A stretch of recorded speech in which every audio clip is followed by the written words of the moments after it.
Welcome back. So at the moment, we're calling a line trace.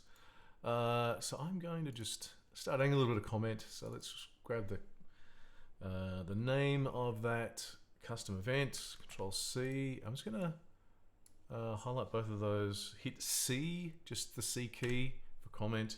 Control V, then just goes puts the name of that in there. So it's one of the things, sort of minimum things I like to do in blueprints is just to at least put the name of what's being called there. If you give it a meaningful name, that certainly really helps as well.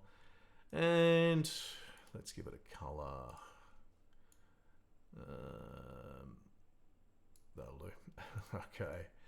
And at the moment, I'm not going to put comments around this yet because I just have to reshape them. So at the moment, we're getting our hit out.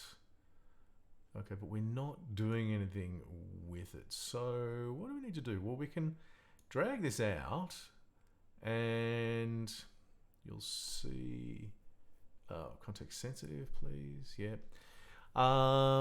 We get one of these options right here, break hit result. So I'm going to grab that. And it doesn't look very big from here, does it? So we've got blocking hit, initial overlap. Well, yeah, there's not really much there.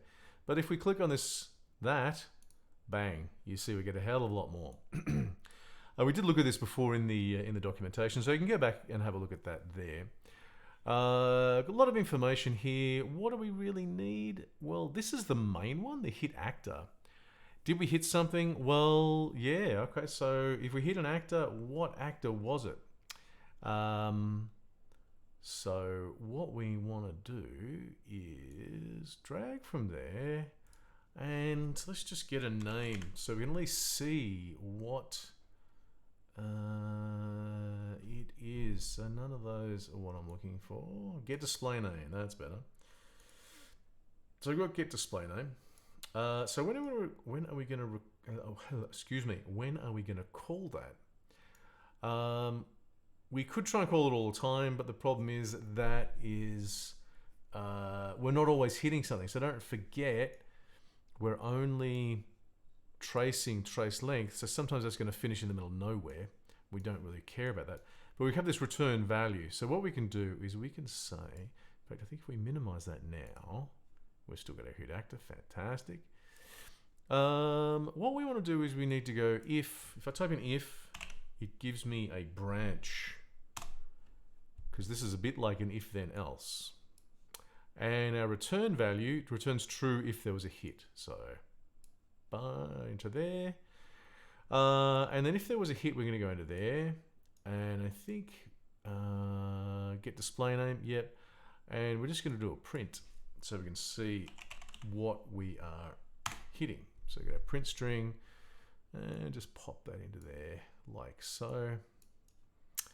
This is one of the few times that I'm not going to put a print on the false. Now, why am I not going to do that? Well, because false is a valid outcome. And if it is false, I don't want to do anything. So I don't have a problem with that. If false is an error, then I do want to check and make sure that I'm telling myself or telling somebody that there's been an error. This time, it's not an error.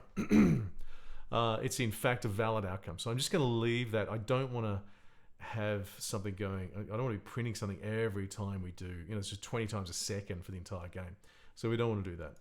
So actually going to print the string, and I think that's pretty much, that's what we want. So we're getting the name, the display name. And that didn't work. What happened there? What happened there?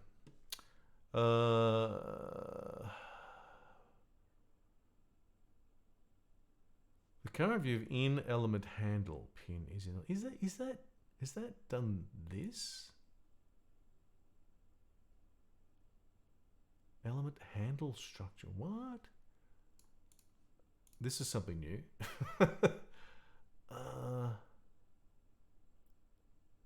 Oh, okay. All right, that's very interesting.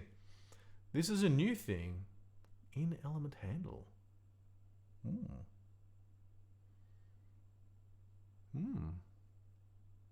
Let's see if we can get element now. Get child elements. Hang